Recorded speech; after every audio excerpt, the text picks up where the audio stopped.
जी, अस्सलाम वालेकुम। उम्मीद है कि आप तमाम दोस्त खैरियत से होंगे और आज का दिन भी ट्रेडिंग के हवाले से अच्छा गुज़रा होगा। गो कि आज का दिन जो है वो मार्केट में वॉल्यूम बिल्कुल नहीं था। ड्राई वॉल्यूम के साथ मार्केट मूव होती रही और गैप अप ओपनिंग थी, लेकिन उसके बाद मार्केट सस्टेन नहीं कर पाई।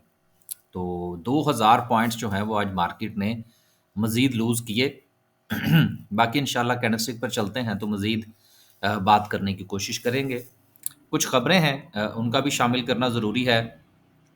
2000 पॉइंट्स की कमी के साथ अगर हम सर्किट ब्रेकर की बात करें, तो आज भी कुछ कंपनीज़ जो हैं वो हमें अपर कैप में नज़र आ रही हैं। बहुत सिलेक्टिव परफ़ॉर्मेंस है मार्केट की। ये एक ऐसा मौज़ू कह लीजिए या बात कह लीजिए, जो गुज़िश्ता काफ़ी अरसे से हम डिस्कस करते चले आ रहे हैं, कि मार्केट की बड़ी सिलेक्टिव परफ़ॉर्मेंस है। और मार्केट में जो बूम होता है ना, जिसको हम लोग कहते हैं मार्केट की चाल, वो उस वक़्त बनती है जब मार्केट कलेक्टिवली आपको परफ़ॉर्मेंस दे रही हो। या अगर पूरी मार्केट अगर आपको कलेक्टिवली परफ़ॉर्मेंस नहीं दे रही, तो कम से कम अगर कोई 2 या 4 सेक्टर परफ़ॉर्म करते हैं, तो वो सेक्टर की परफ़ॉर्मेंस ही कलेक्टिवली हो जाए। तो ऐसा अभी देखने को नहीं मिल रहा। अगर कोई सेक्टर भी परफ़ॉर्म कर रहा है, तो उसमें भी कंपनीज़ जो हैं वो बड़ा सिलेक्टिवली परफ़ॉर्म कर रही हैं। तो बड़ा जो है इस वक़्त देख-भाल कर जो है वो ट्रेड करने की ज़रूरत है। बाकी मज़ीद इंशाल्लाह आगे चलते हैं तो बात करते हैं। लोअर कैप की बात करें तो लोअर कैप में भी आज 6 कंपनीज़ हैं।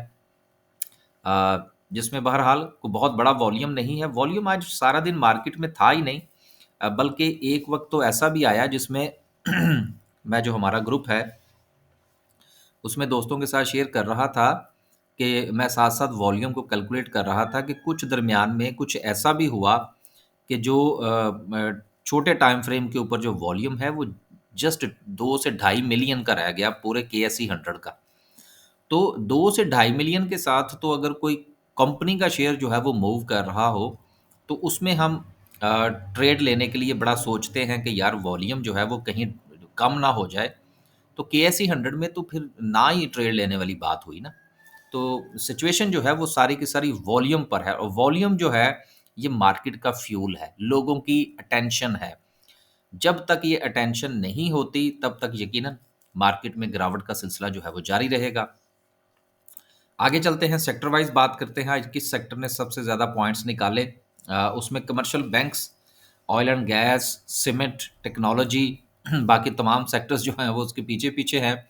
हमने कल की ट्रेड्स ले रखी थी, जिसमें हमारा हबको था, टीआरजी था, मीज़ान बैंक था, के इलेक्ट्रिक था। इसके सब ये को रफ़ली 5-7 शेयर्स थे, जो कि कल एमएलसीएफ था, डीजी खान था। तो हमारा तो यही था भई कि सुबह के वक़्त जो है वो प्रॉफ़िट टेकिंग करें, जहाँ पर को मौका मिलता है। और उसके साथ हमारी स्ट्रैटेजी ये थी कि किसी भी सूरत में जो हमारी बाइंग प्राइस होगी वो हमारा स्टॉप लॉस होगा। सिंपल इज़ दैट, कि अगर उसमें से मार्केट जो है वो कुछ हमें आँखें दिखाती है तो भई ठीक है, हम बाइंग प्राइस पे निकल जाएँगे।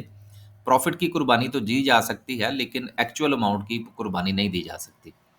बाकी जो था वो हमने एफएफसी में ट्रेड की, उसमें सिचुएशन अच्छी रही।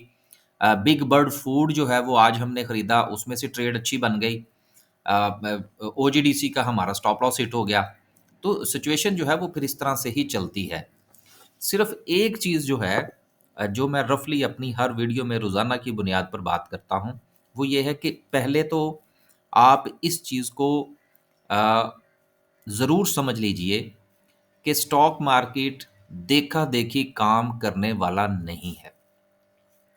आप जितना अच्छा ग्रुप जॉइन कर लें, कुछ भी कर लें, लेकिन अगर आपको मार्केट की अंडरस्टैंडिंग नहीं है, तो आप उस बाय की कॉल से भी उतना फ़ायदा नहीं उठा पाएँगे, जितना कि आपको उठाना चाहिए। तो अगर आपकी अंडरस्टैंडिंग नहीं है, तो फिर इस तरह से गिरती हुई मार्केट में तो वो क्या कहते हैं जी कि आपका कचूमर निकाल देगी ना। तो बात को थोड़ा-सा समझें। ये ना हो कि मार्केट तो थोड़ी-सी रिकवरी दिखाए, लेकिन आप वहीं लॉस के अंदर बैठे हों, जहाँ पे आपका लॉस पहले था। ये चीज़ें बड़ी अंडरस्टैंड करने वाली हैं। बाकी आप माशाल्लाह से बेहतर समझते हैं जी, आपका पैसा है। आप अंडरस्टैंडिंग ना भी करें तो क्या फ़र्क पड़ता है? क्या ख़्याल है जी? ईज़ी और आज मैं ग्रुप में भी यही बात कर रहा था कि ईज़ी रहा करें। स्टॉक मार्केट का काम ऐसा है, ये असाब को चकनाचूर कर देता है और अगर आपके असाब एक बार जवाब दे जाएँ तो फिर आप ये काम दोबारा नहीं कर सकते। So then take it easy, ये पार्ट ऑफ द बिज़नेस है। आगे चलते हैं जी, कैंडलस्टिक को इंशाल्लाह बाद में डिस्कस करेंगे। कुछ सिचुएशन क्या रही, बिग बर्ड फूड की बात होगी, मिज़ान बैंक था, टीआरजी था। अ, वो बहरहाल सिलसिला ठीक रहा। दूसरा ये था कि जो हमने जो सेशन करना है, सेशन कह लें, कोई अवेयरनेस सेशन कह लें, इंशाल्लाह वो जो है वो हम लाहौर में तो प्लान कर रहे हैं।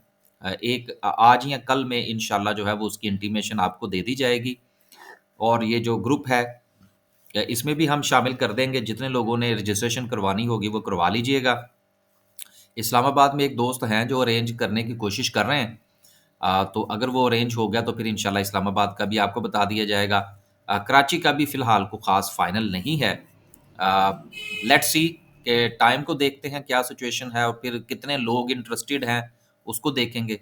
लाहौर का बहरहाल हमारा जो है वो रफ़ली कन्फर्म होने जा रहा है। मीटअप उसमें हमारी पूरी कोशिश होगी कि कोई 5-7 घंटे का वो रखा जाए और उसमें ज़्यादा से ज़्यादा जो है वो क्वेश्चंस लिए जाएँ आपके और इंडिविजुअल क्वेश्चंस के जवाबात दिए जाएँ, ताकि आपको स्टॉक मार्केट की जो अंडरस्टैंडिंग है, स्टॉक मार्केट में काम करने का जो तरीका है या स्टॉक मार्केट में आपको आना भी चाहिए या नहीं, ये सारी चीज़ें हम वहाँ पर इंशाल्लाह डिस्कस करने की कोशिश करेंगे। और कोशिश मेरी यही होगी कि कोई रेडीमेड किस्म का काम ना हो, बल्कि वहाँ पर जो इंडिविजुअल जो मसाइल हैं दोस्तों के, वो सुने जाएँ और उसका जो है वो सबको जवाब दिया जाए, ताकि मार्केट की जो अंडरस्टैंडिंग है, उसमें मज़ीद इज़ाफ़ा हो। अगर आप हमारा ग्रुप जॉइन करना चाहते हैं, स्टॉक मार्केट में अकाउंट ओपन करवाना चाहते हैं, तो ये 2 नंबर आपके सामने हैं। इन दोनों में से किसी भी नंबर पर राब्ता फ़रमाइए और इन्फॉर्मेशन ले लीजिए। ग्रुप हमारा जो है वो अ, फ्री नहीं है। आगे चलते हैं जी, और पहली खबर जो है, वो ओजीडीसी के हवाले से रिसर्च रिपोर्ट है कि ₹335 का ये शेयर हो जाएगा जी 2025 दिसंबर तक। यानी कि 1 साल के अंदर जो है ₹335 तक ये जा सकता है। देखिए, मुख्तलिफ़ किस्म के जो रिसर्च हाउसेज़ हैं, उनका काम ही रिसर्च करना है और वो इकॉनमी को, कंपनीज़ की परफ़ॉर्मेंस को और मुल्की हालात को, दुनिया के हालात को, वो तमाम चीज़ों को देखकर अपनी रिसर्च रिपोर्ट तैयार करते हैं। रिसर्च हाउसेज़ की जो रिपोर्ट्स हैं, ये ज़रूर पढ़नी चाहिए। इससे इल्म में इज़ाफ़ा होता है। बाकी रहा सवाल इस बात का कि इस रिपोर्ट को आँखें बंद करके इसके ऊपर मनो-अन जो है वो अमल कर लिया जाए, तो ये यकीनन कोई अच्छा फ़ैसला नहीं होता। रिपोर्ट्स पढ़नी ज़रूर चाहिए। तो ये सिर्फ़ शामिल करने का मकसद ये था कि इस बहुत ज़्यादा एक्साइटेड होने की ज़रूरत नहीं है, लेकिन आप इसको पढ़िएगा ज़रूर। आपको काफ़ी सारी चीज़ें समझ में आएँगी कि जो शेयर की जो प्राइस होती है, उसको इकॉनमी के साथ या उस कंपनी की जो मौजूदा हालत होती है या जो उनकी फ्यूचर के हवाले से जो उनकी प्रेडिक्शन होती है, तो प्राइस को उसके साथ कोरिलेट किस तरह से किया जाता है। ये बड़ी एक अहम चीज़ है, क्योंकि जब तक प्राइस की आप उसकी प्रेडिक्शन नहीं कर सकते, तो फिर मार्केट में ट्रेड लेने का या इन्वेस्टमेंट करने का कोई फ़ायदा नहीं है। क्योंकि जब तक आपको थोड़ा-सा कॉन्फिडेंस ना हो कि मैं जो काम करने जा रहा हूँ, इसका एक्सपेक्टेड मुझे इतना रिटर्न मिल सकता है। तो ये उसी सूरत में होगा जब आपकी थोड़ी बहुत अंडरस्टैंडिंग होगी। तो ये ओजीडीसी के हवाले से है, ये आप ज़रूर पढ़िएगा। अगली खबर जो है जी, पाकिस्तान रिफाइनरी की है। पाकिस्तान रिफाइनरी वैसे भी इस वक़्त जो पाकिस्तान में मौजूद जो रिफाइनरीज़ हैं, उनमें अच्छी रिफाइनरी है। इनकी टेक्नोलॉजी भी थोड़ी बेहतर है। इन्होंने 3.15 अरब रुपए का जो लोन है एक्सपेंशन के लिए, ये बड़ी अहम चीज़ होती है कि जब कोई कंपनी लोन उठाती है, राइट शेयर इश्यू करती है या इस तरह का कोई काम करती है, तो पता ये चलाना ज़रूरी होता है कि कंपनी ने वो पैसा करना क्या है। कहीं उसने लोन रीपे तो नहीं करना या अपने कुछ दीगर मामला दुरुस्त तो नहीं करने। तो जो जब वो एक्सपेंशन की तरफ जा रही हैं, तो यकीनन आने वाले दिनों में उस कंपनी की प्रॉफ़िटेबिलिटी में इज़ाफ़ा होने के चांसेज़ हैं। तो इस हवाले से ये पॉज़िटिव न्यूज़ है और near to the market closing जो है, वो पीआरएल में हमें थोड़ा-सा वॉल्यूम भी जनरेट होता हुआ नज़र आया। शायद उसके पीछे यही खबर हो सकती है। अगली खबर जो है वो बिग बर्ड फूड के हवाले से है कि ये एथनिक फूड की तरफ, सेगमेंट की तरफ जा रहे हैं और उससे इनकी प्रॉफिटेबिलिटी में मज़ीद इज़ाफ़ा होगा। और मैंने मेरा ख्याल है 2 बार पहले भी ये खबर शामिल की थी कि इन्होंने अपना लोन भी रीपे किया है। तो बिग बर्ड फूड वैसे भी जब ये अपने आईपीओ पे आया था, फिर वहाँ से ये खासा ऊपर गया। अब वापस अपनी आईपीओ की प्राइस के करीब-करीब फिर रहा है। हमने इसमें 2 बार ट्रेड किया है, कुछ 2-4 रुपए बनाए हैं इसमें से। तो बहरहाल इस वक़्त वॉल्यूम टेकर भी है, बाकी आप लोग खुद समझदार हैं, बेहतर समझते हैं। अगली खबर जो है वो एयरलाइन के हवाले से है कि कतर एयरवेज़ जो है उसके हवाले से ये खबर चल रही थी कि वो अपना ऑपरेशन जो है वो पाकिस्तान में बंद करने जा रहे हैं। लेकिन उन्होंने इसका डिनायल जारी कर दिया है कि ऐसा कुछ नहीं होने जा रहा। अब इसका मतलब ये था, ये खबर मैंने क्यों शामिल की कि अगर कुछ सिलसिला इस किस्म का बनता है तो उसका बेनिफिशियरी जो है वो हमारा पीआईए हो सकता है। तो चूँकि पीआईए जो है वो स्टॉक मार्केट में लिस्टेड है, तो उसकी प्रॉफ़िटेबिलिटी में इज़ाफ़ा हो सकता है, इसलिए इस खबर को शामिल किया गया। अब चलते हैं जी और वापस डिस्कस करते हैं आज की कैंडल को। देखिए, कैंडल को डिस्कस करने से पहले मैं थोड़ा-सा एक और जो है वो आपसे गोशो-गुज़ार कर दूँ कि मुझे अक्सर दोस्त अहबाब जो हैं वो इस हवाले से बात करते हैं जी कि आप सिर्फ़ जो नियरली जो सपोर्ट और रेज़िस्टेंस है सिर्फ़ उसी के करीब रहते हैं, उससे आगे की बात नहीं करते। यार देखिए, बात ये है कि मार्केट अगर यहाँ से ऊपर जाएगी, तो जब तक वो ये अपना मरहला अबूर नहीं करती, तो इससे ऊपर वो कहाँ चली जाएगी? तो as a trading point of view जिस वक़्त आप काम कर रहे हो स्टॉक मार्केट में, चाहे आप स्विंग ट्रेड कर रहे हों, आप डे ट्रेड कर रहे हों या आप इन्वेस्टमेंट कर रहे हों, तो सबसे पहले अपना जो करीबी गोल होता है, उसको आप ज़रूर आइडेंटिफ़ाई कर लिया करें।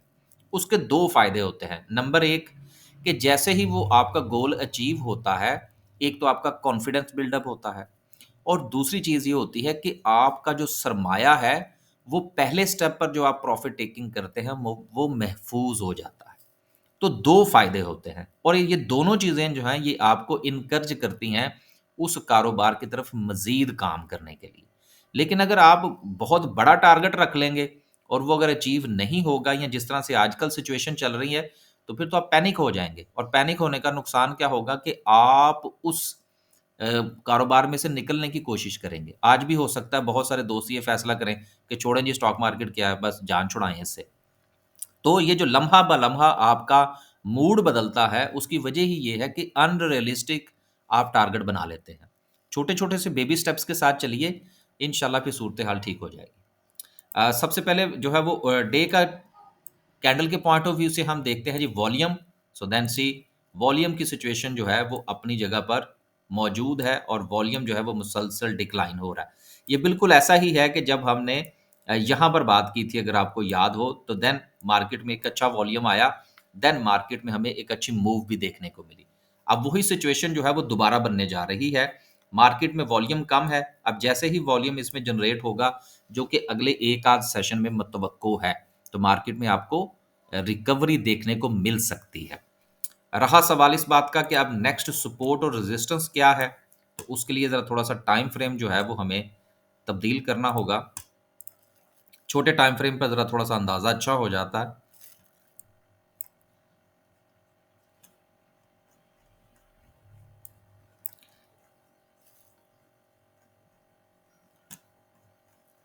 जी, मार्केट के पास इस वक़्त जो नेक्स्ट रेजिस्टेंस है, जहाँ से मार्केट बहरहाल अभी-अभी जो है वो नीचे गिरी है, वो है 1,15,200 का। ये वो मेन रेजिस्टेंस है, जो कि मार्केट को बहुत ज़्यादा मुतासिर कर रही है।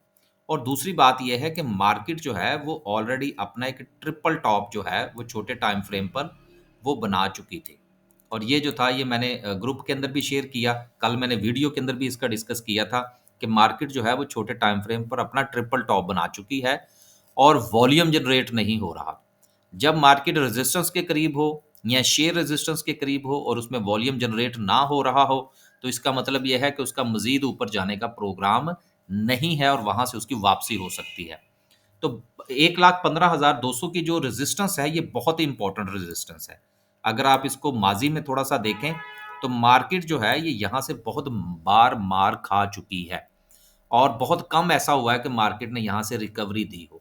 तो जब तक मार्केट ये रेजिस्टेंस क्रॉस ना करे, तब तक मार्केट में ट्रेड लेने से परहेज़ किया जाए, एक बात। और दूसरी बात ये है कि मार्केट के पास जो नेक्स्ट सपोर्ट है, जहाँ से आज मार्केट ने थोड़ी-सी रिकवरी दिखाई है, वो 1,13,500 की है। तो ये 7 साढ़े 700 पॉइंट्स ऐसे हैं, जो कि मार्केट में की फैक्टर होंगे। यहाँ से अगर मार्केट नीचे जाती है, तो मज़ीद तेज़ी तेज़ी से गिरने की सिचुएशन नज़र आएगी और मार्केट अपनी रेजिस्टेंस अगर ब्रेक कर जाती है अच्छे वॉल्यूम के साथ, तो देन मार्केट जो है वो हमें अगेन 1,17,000 की तरफ मूव करती हुई नज़र आएगी। अब ये देखिए, ये जितनी भी बातें होती हैं ना, ये इफ़ और बट के साथ होती हैं। स्टॉक मार्केट का कारोबार चलता ही इफ़ और बट के साथ है। इसमें कन्फर्मेशन नहीं होती। इसमें हमने अपनी जो है वो आइडिया के साथ चलना होता है, एनालिसिस के साथ चलना होता है, प्रेडिक्शन के साथ चलना होता है। और 2 या 3 चीज़ों को आपस में कोरिलेट करके उसका एनालिसिस करके उसकी प्रेडिक्शन बनानी होती है। तो इसलिए आप भी इफ और बट के साथ चलना सीखें। ये चीज़ कतई ना सोचा करें कि लो जी वो जो था वो जी 1,15,000 का कहा था, वहाँ पर तो मार्केट गई ही नहीं। वो कहा नहीं होता, बेसिकली किसी ने भी नहीं कहा होगा, वो हमेशा इफ और बट के साथ बात करते हैं। बाकी रहा सवाल इस बात का कि मार्केट का अगला फ्यूचर का टारगेट क्या होगा? तो भाई मेरे लिए तो सबसे इम्पोर्टेंट 1,17,000 है। मार्केट उससे 1,17,000 को अच्छे वॉल्यूम के साथ ब्रेक करेगी, तो देन देखेंगे मार्केट कहाँ जाती है। नहीं तो भाई हम तो यहीं से अपना कुछ जो है वो रोज़ी-रोटी बनाने की कोशिश करेंगे। बस जी, इजाज़त दीजिए। अल्लाह हाफ़िज़।